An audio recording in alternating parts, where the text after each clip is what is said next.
가상의 사건으로 바꾸어보는 전환이 이루어지는 부분. 선행 사건이라고 했으니까 내가 이제 이렇게 했다면 이런 거 생각하는 부분. 그치? 자, 복권. 그다음에 그러니까 요 개념을 잘 연결 지어주세요. 특정 선행 사건을 바꿔본다라고 하는 거, 선행이라고 하는 먼저 했어야 할 일이라고 생각하면 되죠. 그다음에 실제로 일어난 사건, 일어난 것이니까 결과부. 요 개념 정리 잘 해 놓으시고. 그다음에 세 번째, 부정적 결과를 경험했을 때에는 어떤 사후과정 사고를 한다고? 안 좋은 거 경험하면 우리가 좋은 쪽으로 생각하는 거. 그걸 뭐라 그래? 그치. 상향적 사후과정 사고. 어쩌고. 그다음에 긍정적으로 결과를 경험했는데 그럼 반대적 하향적인 사후과정 사고. 그다음에 사후과정 사고를 유발하는 두 가지 요인은 그다음에 선행 사건의 변화 가능성.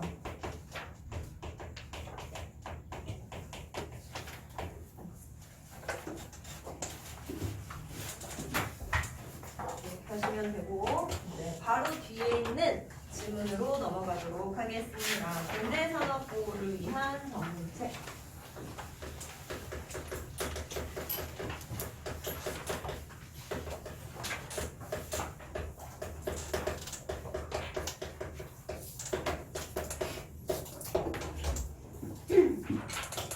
되게 요것도 되게 잘 나오는 화제예요. 수특에서 좋아해요. 한 2, 3년에 한 번씩 계속 나와. 그래서 이것도 아까 말했다시피 옛날 기출 다 모아서 드릴 거예요. 근데 얘는 길기만 더럽게 길고요. 내용은 별게 없습니다. 너네 직구 해봤어요? 하는 거 본 적 있어요? 없어요? 앞으로 그러면 너희한테 유용한 정보가 될 거야.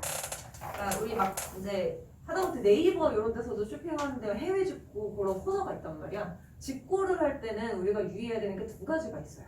하나는 환율. 환율을 고려해서 내가 이렇게 사는 게 싼가 안 싼가를 한번 고려해 볼 필요가 있고, 거기에다 하나 더 해야 되는 게 관세라고 하는 거예요.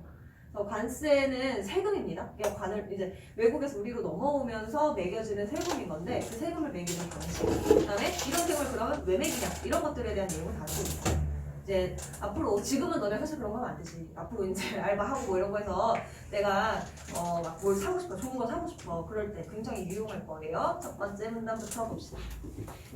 자, 국제 분업을 통한 경제 성장을 위해 자유무역과 시장 개방이 크게 확대되고 있지만 여전히 많은 국가들은 군대 산업을 보호하기 위해서 노력하고 있습니다. 특히 세계적으로 경쟁이 치열해지고 거대 다국적 기업의 위협이 커지면서 최근 세계 각국 국내 산업 보호를 위한 움직임이 강화되고 있습니다. 여기까지 볼게요. 보시면 자, 그래서 무슨 얘기하고 싶은 거냐면 국내 산업을 보호하는 것과 관련해서 어떤 사회적인 배경이 있느냐 하는 걸 얘기해주는 부분이야. 어떤 사회적인 배경이 있느냐 또는 범지구적, 세계적인 그런 배경이 있느냐. 자유무역과 그리고 시장 개방이 확대됐어. 늘어났어. 그렇지? 자, 그렇게 됨으로 인해서 나라와 나라 사이의 거래가 가능해졌고 우리가 물건을 사고 팔 때 이 동네에서만 사고 파는 게 아니라 지역을 넘어서 국가를 넘어서 거래할 수 있는 그런 상황이 되고 보니까 어떻게 됐어요? 자연스럽게 경쟁이 치열해졌어. 굉장히 당연한 내용인데 이걸 하나씩 정리를 해보는 거야. 당연하지. 우리나라 안에서만 경쟁을 하기에도 빡세 죽겠는데 자꾸 밖에서 뭐가 들어온단 말이야. 그치? 자, 그리고 그 와중에 그런 데가 생긴 거야. 애플 같은 회사들이 생긴 거야. 삼성, 애플 이런 회사들은 뭐예요?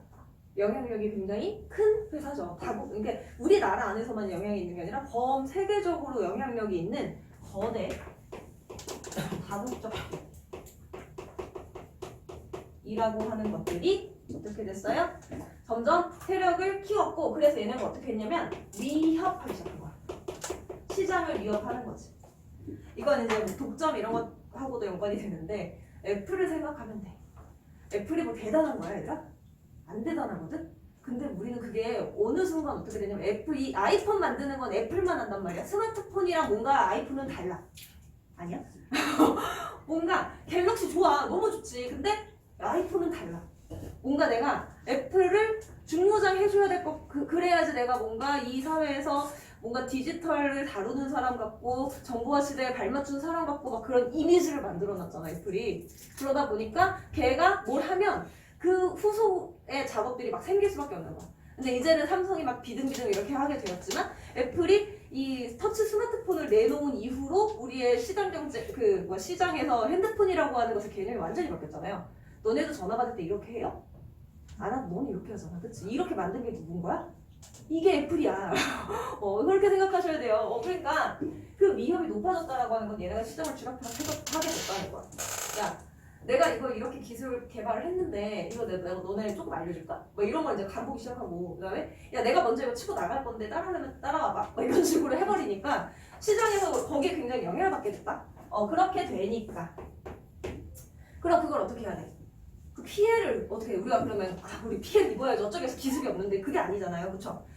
그걸 그 영향력 속에서 이러한 배경 속에서 그래서 우리는 어떻게 해야 된다? 국내 산업을 그럼 보호해야겠다 하는 것을 강화하게 됐다 이거야. 그러니까 그 외세에 우리가 좌지우지 되지 않으면서 삼성을 더 키워주자 막 이렇게 됐다라는 거야. 자, 그러면 이렇게 국내 산업을 보호하기 위해서 어떤 조치를 사용하느냐? 비관세 조치, 그다음에 관세 조치. 자, 방법을 두 가지로 어떻게 분류했어요? 관세 조치 그리고 비관세 조치. 자, 1문단에서는 이제 이 글에서는 사실 관세 조치랑 비관세 조치를 설명을 하겠지만 얘를 왜 한다? 이런 조치를 하는 이유가 뭐다? 목적이 뭐다? 이게 목적이다. 그쵸? 이거 까먹으면 안 돼. 이게 중요한 거야. 그냥 관세가 뭐다? 비관세가 뭐다? 요거보다 한 번 더 생각해야 되는 포인트가 저거예요. 얘네는 어쨌든지 간에 다 우리 산업을 보호하려고 하는 목적에서 하는 방법들이다 라는 거. 자, 그래서 2문단에서부터 5문단은 다 관세 조치 얘기할 거야. 관세 조치 얘기를 할 거니까 묶어서 볼게요. 관세 조치에 대한 내용.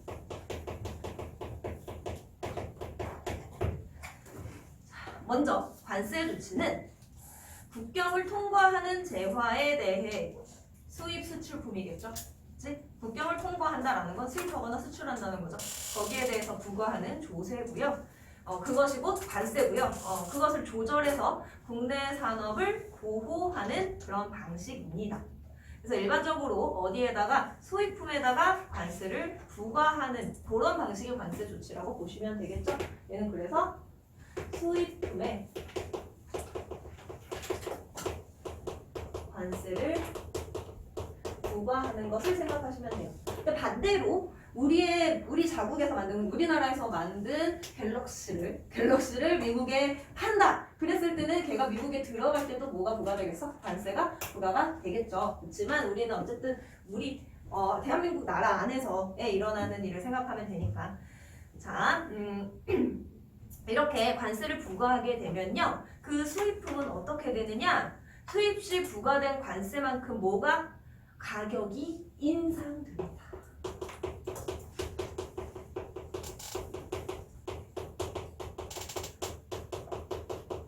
들어올 땐 100만 원이었지만 나갈 땐 아니란다. 이렇게 되는 거야. 공항에 들어올 땐 100만 원이었는데 나갈 땐 관세가 매겨져서 110만 원이 될 수 있게 되는 거지. 그러면 실제로 시장에서 팔 때는 어떻게 되겠어? 110만 원 이상 가격에 팔리게 되겠지. 그런 상황이 되는 겁니다.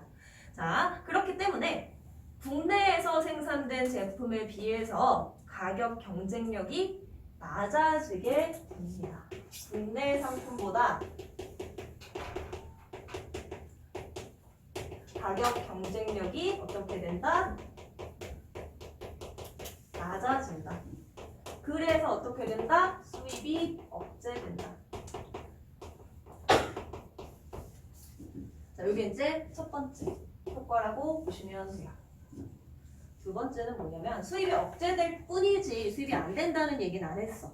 그러니까 수입이 되긴 될 거란 말이야. 그럼 그렇게 수입해서 어쨌든 어거지로 들어와 있는 애플 우리가 아이폰을 어떻게 할 것이냐, 또는 미국에서 막 사들여온 샤넬 가방을 어떻게 할 것이냐, 그런 거 이제 생각해봤는데 사실 샤넬은 의미가 없고 뭐 TV 같은 거 생각해볼까요? TV를 이제 사서 들여왔을 때가 비싸지고 이런 상황을 생각해볼게요. 자, 그러면 국내에서 생산된 제품과 놓고 비교를 해봤을 때 국내 생산 제품의 가격 경쟁력이 어떻게 돼요?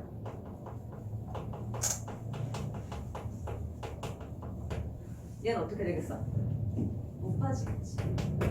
가격 경쟁력을 놓고 봤을 때 수입품은 경쟁력이 떨어진다면 우리나라는 높아졌다는 얘기겠지.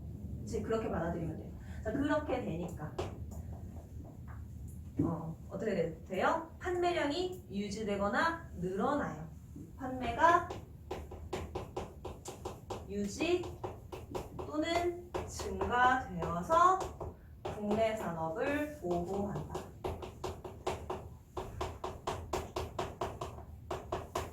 이 메커니즘이 이해가 되죠? 그러니까 수입품을 우리가 뭘 하나 들여왔어. TV 하나 들여왔다 칩시다. 100만 원짜리 TV를 들여왔어. 화질이나 성능이나 다양한 측면에서 봤을 때 LG 올레드랑 비슷해. 근데 우리 집 TV가 그거라서 내가 그냥 그거밖에 몰라. 아무튼 그래. 그러면 가격이 같은 상황이다. 그러면 사람들이 고민을 하겠지만 가격이 달라지면 어떻게 하겠냐? 뭐 사겠냐? 똑같은 사양인데 가격이 싼 걸 사고 싶어 하겠지? 그게 가격 경쟁력이 높아진다는 뜻이에요. 그러니까 비교했을 때 상대적으로 우리의 제품이 싸게 느껴진다 이거지. 그치? 저렴하게 상대적으로 저렴하게 인식이 된다 이 얘기죠. 뭐야? 다 똑같은데 얘가 더 싸? 그러면 얘가 더 좋아. 뭐 이런 느낌으로 가져갈 수 있게 된다는 거죠. 그랬어요. 자, 그 다음에 3번 단으로 가시면 관세 조치는 수입품의 종류와 가격, 수량 등에 따라서 부과 방법을 선택적으로 사용해서 국내 산업을 보호할 수 있다라고 했으니까 이제 이어지는 내용은 뭐냐면 방법, 어떻게 관세를 부과하느냐 하는 방법에 대한 것을 볼 겁니다. 자, 첫 번째는 뭐냐? 종가세 방식이고요. 두 번째 방식은 종량세 방식입니다. 방법 1, 종가세. 2, 종량세.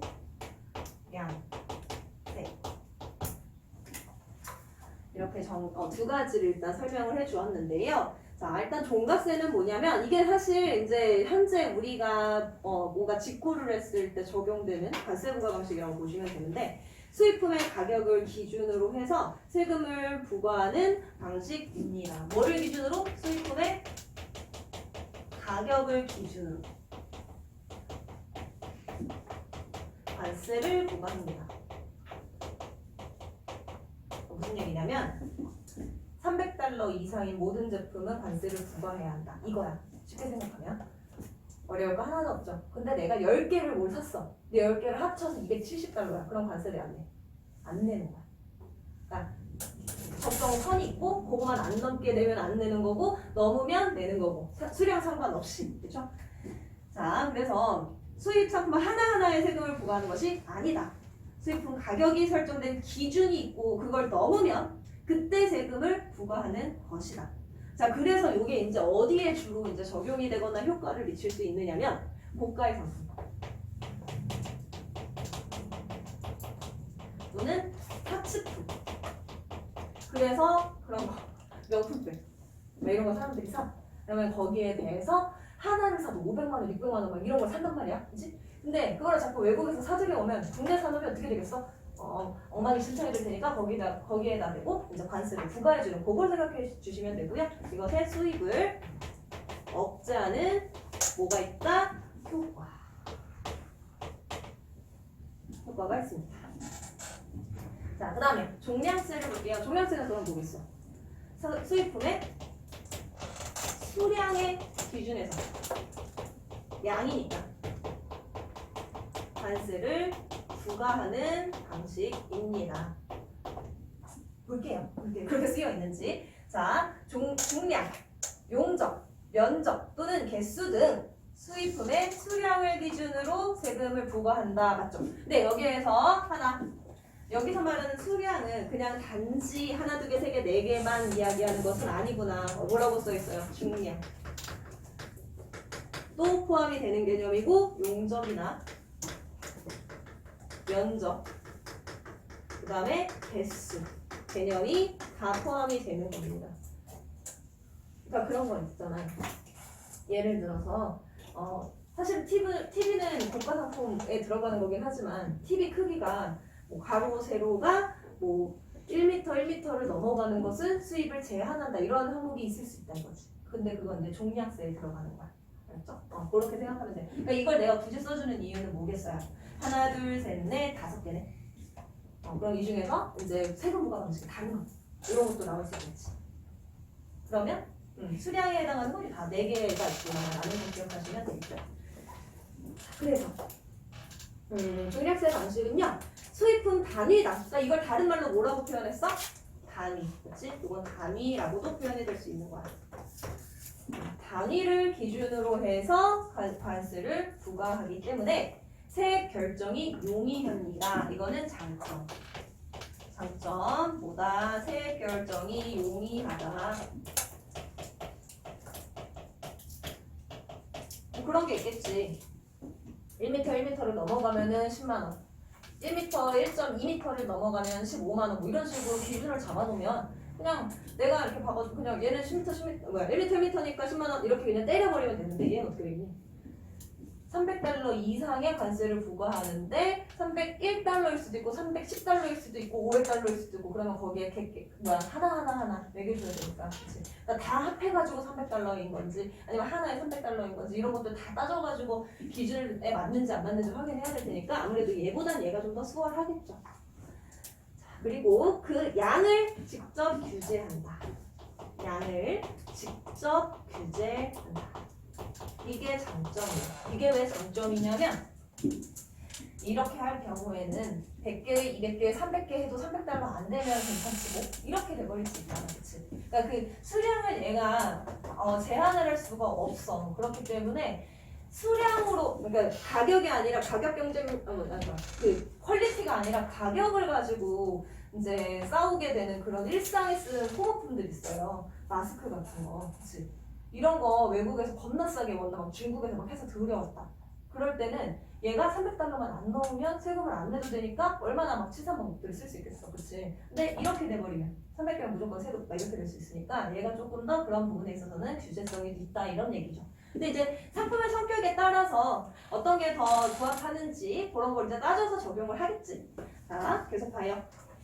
자, 그래서 그러면 이런 방식은 주로 어디에 이제 효과적이냐? 저가 수입품에도 같은 양의 국가 수입품과 동일한 세금을 부과하기 때문에 어디 효과 이제 저가에 대량 유입되는 공산품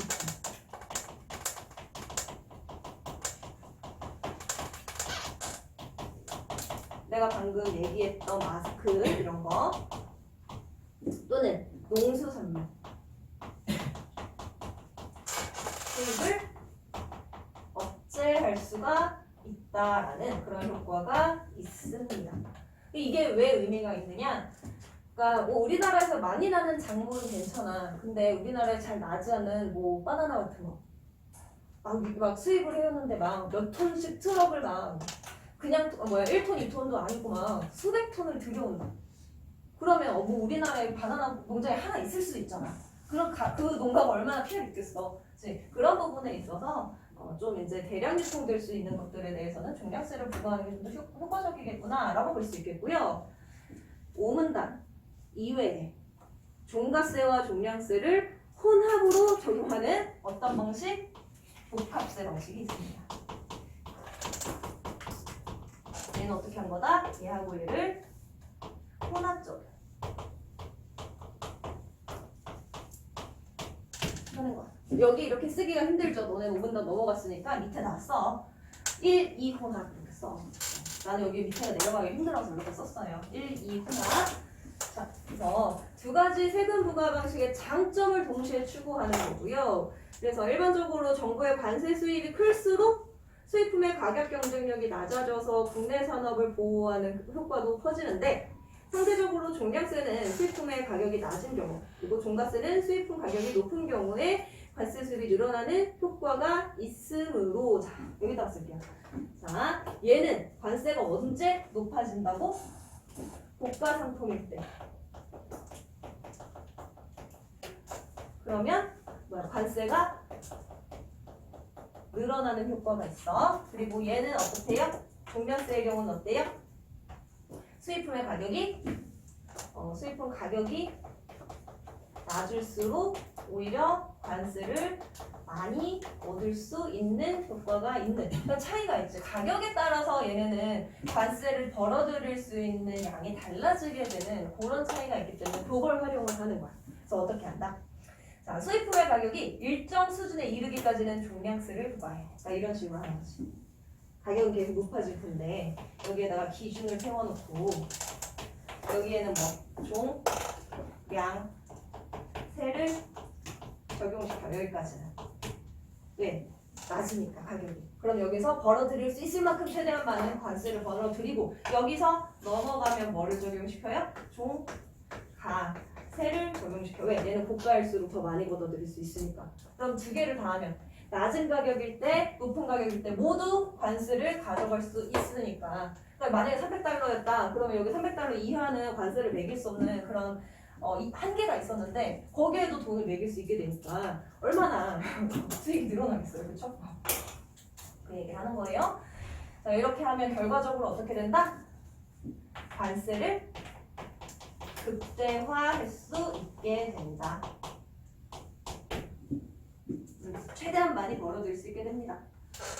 자, 그리고 또 가격이 비싼 제품의 경우, 고가 제품의 경우 종가세를 먼저 적용을 한대. 그리고 수입품 가격이 하락하는 경우에는 종량세를 적용하는 방식을 취할 수도 있대요.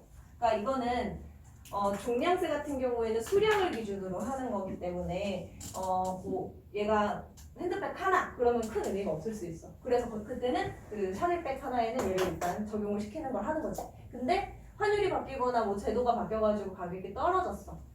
그러면 이 전만큼 관세를 못 받겠죠.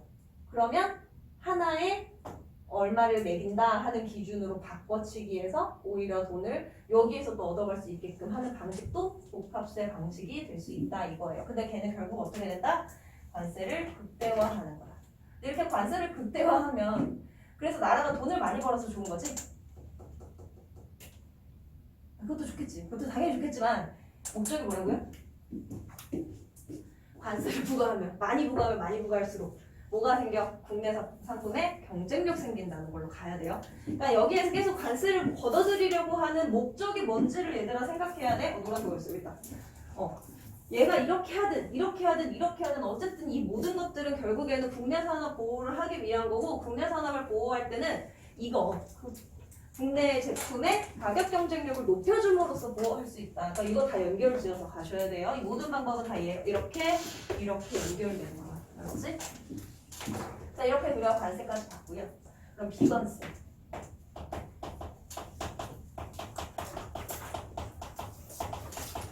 비관세 조치도 뭐야? 국내 산업 보호하기 위한 방법이야. 근데 세금만 안 매기는 것 뿐이야. 자, 봅시다. 전 세계적으로 자유무역 협정이 확대되면서 무역 상대국 간의 관세가 철폐되거나 매우 낮은 수준에 머물러서 관세를 통한 국내 산업 보호 기능이 약화되고 있는 상황이에요. 비관세 조치가 적용되게 된 배경을 생각해 보면 관세를 통해서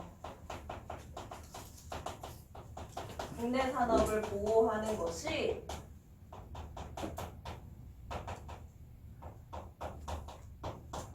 예전 같지 않다 이거야. 왜? 우리 무역을 자유롭게 하기 위해서 세금 없애기로 하죠. 안 그러면 나 너랑 거래 못해. 이런 게 지금 많이 벌어져 있단 말이야. 세계 전체에. 그걸 뭐라 그래? 자유무역협정. 그치? 이라고 얘기했고 자, 아무튼 그래서 이것이 지금 뭐예요? 문제야. 그치? 문제야. 배경이면서 문제기도 해. 그럼 이 문제를 어떻게 해야 돼요? 해결해야 될 거 아니야. 그치? 국내산업보호의 기능이 약화되어 있는 이 문제를 어떻게 해결할 거야? 뭘 통해서? 비관세를 통해서.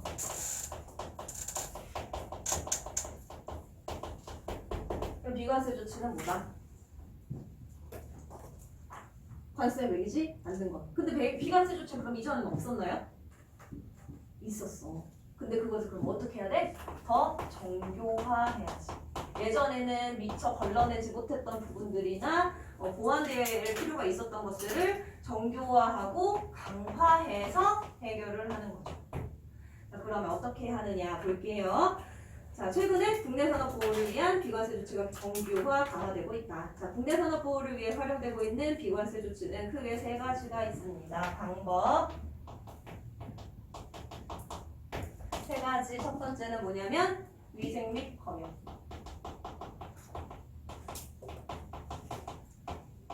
그리고 두 번째 기술 장벽. 그다음에 세 번째 통관 지연. 이렇게 세 가지예요. 자, 위생 및 검역은 뭐냐? 자, 들여올 때 뭐 하는 거예요? 검역 기준이나 조건을 까다롭게 하는 거죠. 기준을 까다롭게 해서 수입을 제한하죠. 아, 이거 들어올 때는 무조건 다 뭘 제거하고 오셔야 되고, 제거 안 했으니까 못 들여와요. 뭐 이런 것들을 계속 하는 거지. 그러면 수입이 억제되면, 수입이 제한되고 억제되면 어떻게 돼요? 당연히 국내 경쟁력이 그래도 더 높아질 수 있는 효과가 생기게 되겠지요. 그렇게 생각하면 되고, 자, 그다음에 기술 장벽은 뭐예요? 기술 표준을 우리 제품에 우리에게 유리하게 기술 표준을 국내 제품에 유리하게. 그럼 이렇게 하면 역시 수입이 제한될 수 있겠지. 막 그런 거 우리나라에서만 쓸 수 있는 기술이 있다고 치면 안 알려주는 거지. 우리만 써. 우리는 특허권을 통해서 우리는 쓸 수 있는데 외국엔 안 알려줘. 그러면 걔네는 쓰지 못하니까 그런 부분에 있어서 우리가 조금 더 유리하게 갈 수 있겠죠. 그래서 가격 경쟁력을 낮추고요. 그다음에 마지막으로 통관 지연은 수입품에 대한 통관 절차 서류를 복잡하게 하고 선적검사, 전수조사 등의 까다로운 검사 방법 등을 통해서 어떻게 한다? 통관을 지연한다. 자, 일단 요거 통관 절차 서류 등을 복잡하게 해서 통관을 지연시키는 건데 복잡하게 이렇게만 하세요. 복잡하게. 자, 이렇게 하면 어떤 효과가 생기냐면 얘네가 판매할 수 있는 적정한 시기가 있을 거야. 얘네가 출하해서 팔기까지 일주일의 유통기한이 있는 제품일 때 일주일을 공항에서 썩게 만드는 거지. 그러면 얘네가 들여와서 어떻게 못 팔아. 그런 상황이 되게끔 일부러 좀 이렇게 치사한 짓도 할 수 있다. 그렇게 하면 이제 국내 제품들이 또는 국내 상품들이 상대적인 경쟁력을 가져갈 수 있게 되니까요. 그러니까 이렇게 함으로써 결국 다 뭐야? 수입품의 경쟁력을 어떻게 하는 거예요? 낮추는 거야. 다양한 치사한 방법들을 사용해서. 이렇게 하면 결과적으로 어떻게 된다? 국내 산업을 보호할 수 있는 힘이 생긴다. 그래서 관세 조치하고 비관세 조치라고 하는 거는 모두 국내 산업을 보호하기 위해서 활용하는 방법들이라는 거 기억하시면서 다시 8쪽 내용 확인하고 끝냅시다. 자, 내용 확인. 1번. 자, 국내 산업 보호를 위해 사용할 수 있는 조치 뭐하고 뭐가 있다? 이거 관세 조치하고 비관세 조치가 있다. 이렇게 쓰시면 돼요. 관세 조치, 비관세 조치.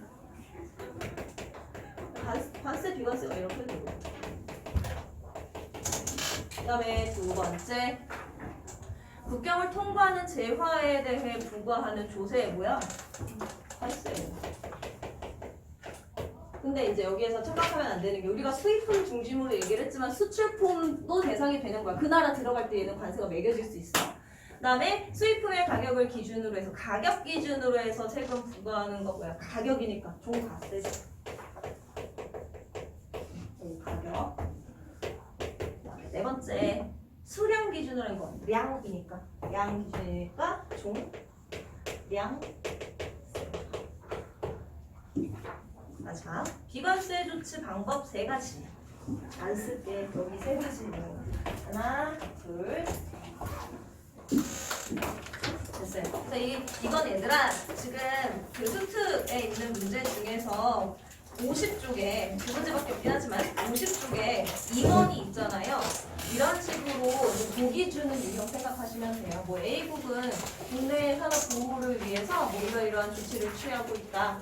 그러면서 뭐 수익 뭐 기준을 주겠지. 뭐 종가세 방식을 취하고 있고 뭐 300만 원 이상의 제품에 대해서는 뭐 하고 있고 뭐 이런 것들. 그치? 예시를 잘 활용하는 문제 염두에 두시면 됩니다.